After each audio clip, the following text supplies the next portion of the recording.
escucha bien, supongo, ¿no?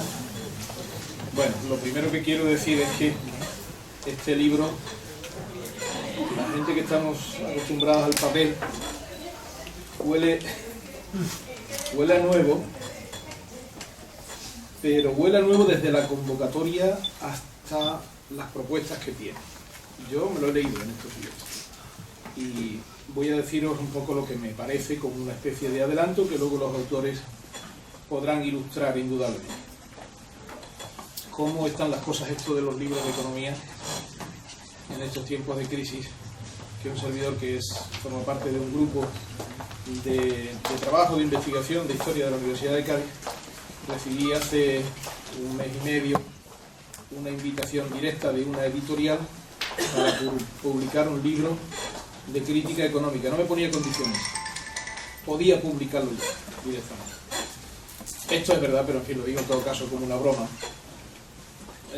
para mis buenos amigos Luis Ángel, Antonio y Pedro. Los libros sobre la crisis tienen una época indudablemente de ventas, son muy demandados, porque la gente está necesitada de encontrar recetas y fórmulas para salir de esta situación, de tal manera que, de algún modo, casi se podría decir que los especialistas en economía pues son un poco como los hechiceros de la tribu para los ciudadanos que nos vemos agobiados y angustiados por la situación de la crisis económica. Pero ya les advierto que, habiéndolo leído, este libro es algo que va más allá del análisis de la situación económica. Luis Ángel Hierro, uno de los autores, que es el autor al que conozco más y con el que mantengo más amistad, también con Antonia y con Pedro, pero más con él sobre todo, es uno de los profesionales de la enseñanza con más capacidad pedagógica que yo he conocido nunca. Por mi tertulia de La Mirilla, que tuve en Canal Sur Radio durante 17 años, el tiempo que la dirigí, pues pasaron muchos profesores de economía, algunas veces como tertulianos, otras veces para entrevistarlos. Luis Ángel siempre nos hizo fácil entender cuestiones que son muy complicadas, muy técnicas. Siempre nos hizo fácil entender lo que está pasando en la economía. Quiero decir que este libro es sobre todo un libro muy esclarecedor y un libro muy valiente. Los autores están en la esfera de la malparada socialdemocracia durante la crisis.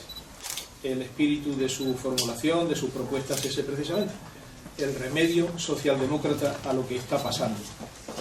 Que es el modelo, lo voy a decir ya como observador de la realidad y distante de ello, que no ha sido capaz tampoco de dar soluciones en la monumental maraña de esta crisis que nos tiene bastante desorientados, pero que comparte incapacidad en todo caso el modelo socialdemócrata con el modelo liberal capitalista, que es precisamente el que la provocó.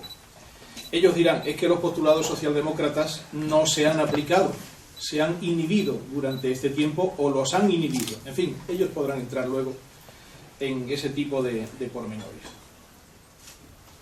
El subtítulo del libro ya adelanta la filosofía que destila. The Welfare State, los ciudadanos por encima de los mercados. Sería algo así como quiero el estado de bienestar, los ciudadanos por encima de los mercados. Ojalá, porque lo que estamos viviendo no es eso precisamente, sino el sometimiento de la política a los mercados. Quizá recuerden ustedes una viñeta del Roto en el diario El País, donde un individuo se preguntaba: si los que gobiernan son los mercados, ¿para qué queremos los gobiernos? Y eso nos lleva a una dialéctica peligrosa en la sociedad. Vamos a ver. Voy a formular a lo largo de esta intervención, que no quiero que sea muy larga, porque no soy el protagonista de esta presentación, pero voy a formular algunas preguntas, quizás abundantes, porque eso es lo que caracteriza la actitud de los ciudadanos en esta encrucijada. Preguntas a los que los autores han respondido, pero que conviene en todo caso poner sobre la mesa. Ustedes también se las harán seguramente, aunque encuentren respuestas a la mayor parte de ellas. Nos interesa conocer, ¿se va a salir de esta crisis pronto? ¿Hay fórmulas para crear empleo, que es lo que más nos surge, según dicen los estudios demoscópicos que se plantean y la gente que conocemos y con las que tomamos café o hablamos a diario? ¿Hay fórmulas para crear empleo en cantidades suficientes para enjugar ese 30% de parados que hay en Andalucía, un 20 y algo por ciento que hay a nivel de toda España. Estamos en el buen camino, reduciendo el déficit de manera drástica y recortando el gasto público como nos dicta Europa, y sé de primera mano, porque lo he hablado con él, que Luis Ángel concretamente tiene en torno a este asunto una reflexión muy clara y muy interesante. Yo me he leído el libro, como os decía, puedo decirles que esta no es una obra oportunista, sino una oferta sincera, muy honrada, muy valiente en su planteamiento, pero que es bastante más, insisto, que un libro de análisis de la situación económica. Como ustedes conocen, el welfare state, el estado de bienestar o estado de providencia, es un concepto tanto político como económico que nace después de la Segunda Guerra Mundial, en fin, el pacto keynesiano para afrontar el desastre que había dejado la guerra en todo el mundo, por decirlo brevemente. Aquella iniciativa cuyo desarrollo marcó el rumbo de la recuperación en la posguerra es fuente de inspiración para estas propuestas. ¿Cómo salir de una época enrevesada y difícil si no es con propuestas nuevas? Si hay que reanimar a Keynes o no, ya lo dirán los autores, porque ellos tienen una propuesta en este libro y muy clara. Lo cierto es que los socialdemócratas europeos se olvidaron de Keynes y se olvidaron de sus remedios. ¿Por qué está arrollando la ola liberal al estado del bienestar en toda Europa? ¿Ha fallado un modelo de gestión o es que ha fallado el sistema? Aquí en España, lo que los autores proponen no será con seguridad lo que vaya a aplicar el nuevo gobierno salido de las elecciones del 20 de noviembre. No es el momento en que puedan prosperar las tesis de este trabajo de manera material y directa desde la gobernanza, pero tendrán que tenerse en cuenta estas tesis, sobre todo por los partidos de la izquierda que tienen posibilidades de gobernar. Es muy meritorio haberlas articulado, haberle dado forma a un pensamiento que aspira a crear una sociedad más participativa, más libre y más justa que la que tenemos ahora. Se preguntan los autores al comienzo del libro ¿qué ha hecho tan mal la izquierda como para que los ciudadanos no confíen en ella? Y el PSOE gobernante haya perdido de manera tan contundente las elecciones municipales y autonómicas y ahora las generales, añadiría yo a esa pregunta. Y una segunda pregunta, ya mirando al mundo, porque no la van a poder responder los economistas, me temo, parece más bien esto una cosa quizás de psicólogos. ¿Cómo es posible, se preguntan también, que la ideología económica que ha arrastrado al mundo a la peor crisis desde los años 30 sea precisamente la que tenga la confianza de los ciudadanos? ¿Qué paradojas tienen estos tiempos? Es paradójico lo que está pasando, se equivoca la derecha y lo paga la izquierda. La crisis la provocan los financieros estadounidenses y la acaban pagando los obreros europeos. En fin, perdonen el trazo grueso, pero en síntesis, si tenemos que meterlo en un titular, así podía ser más o menos. En fin, ¿esto cómo es? ¿Qué está pasando? ¿Qué endiablada desregulación activaron en su día los señores Ronald Reagan o Margaret Thatcher, que nos han endosado este crimen perpetrado en Estados Unidos contra las clases más débiles sobre todo y extendido al resto del mundo, satélite del imperio, por así decirlo?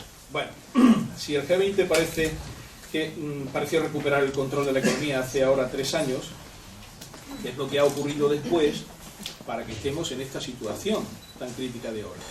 ¿Qué es lo que se está jugando aquí? ¿El desplazamiento del liderazgo mundial? Tal vez. ¿Y qué papel juega Europa en este concierto desafinado que tenemos en este momento?